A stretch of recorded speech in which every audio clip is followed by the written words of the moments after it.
Ito siguro yung bubuo ng pan-30 natin. 30 piraso, mga 5. Ito na yung bubuo. Ito siya. Maliit lang tong cage natin. Kaya siksik. Halatang halata. Makita nyo na may mata. Pumuputok na. Bali black grizzle. Ito.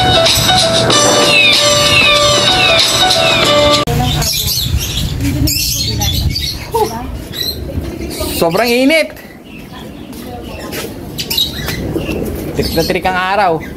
Alauna ng tanghali, mga 5. At dahil dyan, meron tayong dumating na mainit-init din, syempre. Hindi lang tayo pwede mainitan ng basta, mga 5. Kaya, ito yung mga, ay, muntik na mahulog yung ating cellphone. Ito, yung mga dumating sa atin, mga 5. Ayan, oh. Bali, 13 piraso yan, mga 5. Hop! Mamaya na natin sisilipin dahil nga mainit-init pa yan, nakakapaso sa ganda. At sana meron tayong makakuha kahit isa man lang na masulyapan natin na maganda para pwede nating idagdag dito para bumuo ng 30 piraso, mga 5. Sana meron isa, dalawa, diba? So ayan, tara, silipin na natin.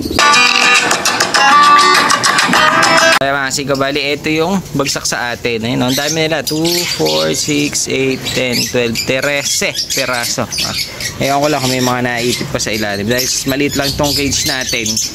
Kaya siksik sa kalabate. Itong ating kalabate. Ating kulungan, mga 5, dahil dog cage nga ito. Dahil yung mga kulungan natin dun, nandun pa rin yung mga pamimigay natin. Kaya yung mga bagsak sa atin, nagsisiksikan lang sila dito, mga 5. Di natin mailagay doon dahil hindi pa natin na ililipat. Dahil nga yung loft natin na bago andun sa may garden, mga 5. Pag nilagay natin kasi yun, madudumihan yung mga yung sahig nung grass. Madudumihan yung mga kaya kailangan maitabi muna natin yung kulungan ng magandang ayos. Para pag nilagay natin to, kahit dumumi sila, madali linisin. Dun sa damo kasi mahirap. Makita nyo, mga 5, meron tayong bagong aso doon na kinulong. Ayan, oh. Meron tayong bagong aso dito, napakalupit. Yan, dahil pa i-stud natin tong ating asong si Clover. Ayan, oh, mga 5. Kaya, pero kakaiba itong asong to, marunong manggupit. Ginugupitan muna niya yung i-stud niya bago niya asawahin. Ang bait niyan.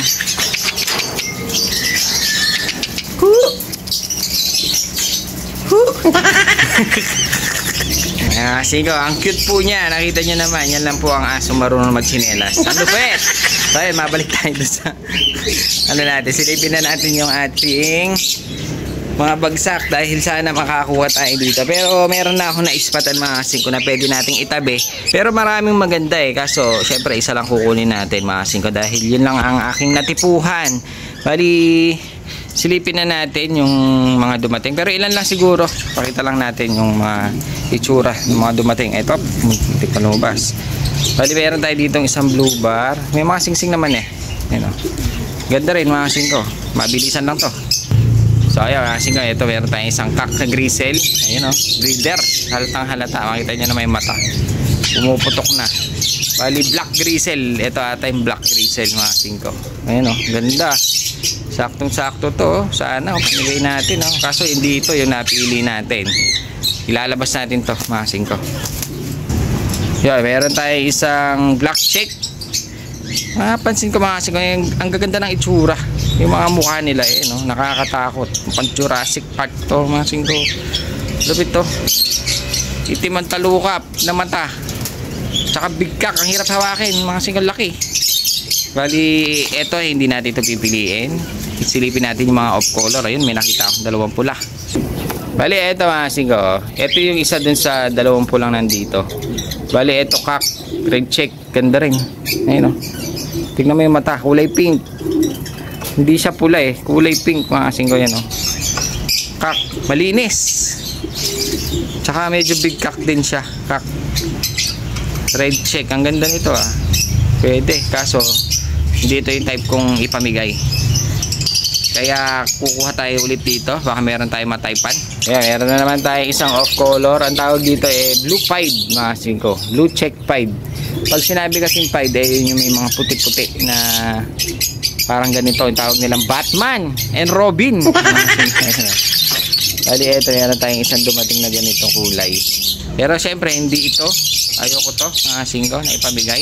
Kaya ipakikita ko na sa inyo kung alin dito sa mga to yung aking napili na ipamimigay natin. So ayan mga kasing ko, napakainit na panahon. Kaya ito na yung pakikita ko na sa inyo yung ating napili dun sa mga bagsak ngayon. Isa lang ang kukunin natin mga kasing ko para yung iba ay mailabas naman natin.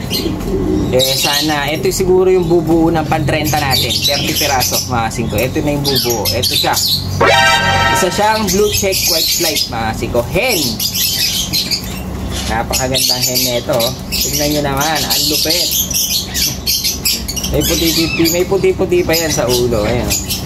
Kaya ito yung napili natin mga kasing ko kasi yung nagbagsak sa atin ay isang member dito sa may Tarlac mga kasing ko. Kaya daw niya in-out ito dahil pabilis siyang umuwi. Saka maganda yung ibon, maganda yung bloodline mga kasing ko. Kaso ang problema, matigas daw ang ulo. Kaya tinanggal niya. Ayan, matigas daw ang ulo kasi naglipat daw siya ng naglipat siya ng loft ng bahay. Ngayon eto pilit pa rin umuwi dun sa kabila, sa kabilang loft niya, yung luma. Ngayon ang ginagawa nito, sasama niya yung mga young bird dito sa bagong loft, isasama niya dun sa lumang loft mga siko. Kaya ang tigas ang ulo. Nagdadamay pa ng inakay. Naglilinis siya ng paliliguan daw niya yung mga aso mga siko nang walang bayad, di ba? Napakabait niya mga siko. Walang bayad, di ba? Pag may camera. Pag may camera daw, walang bayad. Pero pag may camera, may bayad yan. Yan pa si James Reid. Naku po! Ay, ito mga kasing ko yung ating isasama na natin dun sa ating papamigay sa Pasko dahil nga nakapili na naman tayo ng isa. Pan-30 ito. Ito yung bubuo na pan-30 natin. Kulang pa tayong 20. Siya mga kasing kabali, sasama na natin siya dito sa ating mga hen para madagdagan na itong hen natin. Ayun na siya. Kung titignan nyo gwapa rin babae pa ito mga kasing ko. Hen, club ring mga kasing ko, kaya papamigay natin yan. Bali pan-30 na ito na nadagdag sa atin. Ayan yung iba nga nagka-one eye kaya ginagamot pa natin mga kasing ko. Kailangan nating maayos. O James Reid, ayusin mo na yung kulungan doon naka-devil cut na daw yung kaso. So ayun, bali iwan na natin siya dyan. At sana marami pa tayong dumating na kalapati para kahit pa isa-isa lang mabuo natin hanggang sa pagdating ng ng araw ng pampamigay natin mga kasing ko. So ayun. Uy, anong ginawa mo? Basket na mo. Basket ko na nga. Naka-devil's cut pa yan no. Nakikita niya may aso ko. Alam mo no. Ano ba yan? Sobrang tagal kong nagugupit. Alam ko na yung pangarap ko ngayon. Ano ang mapaharap mo ngayon? Maggupit na aso? Hindi. Bakit? Maging naso. Maging aso? Sobrang tagal mo dyan, gusto na maging aso.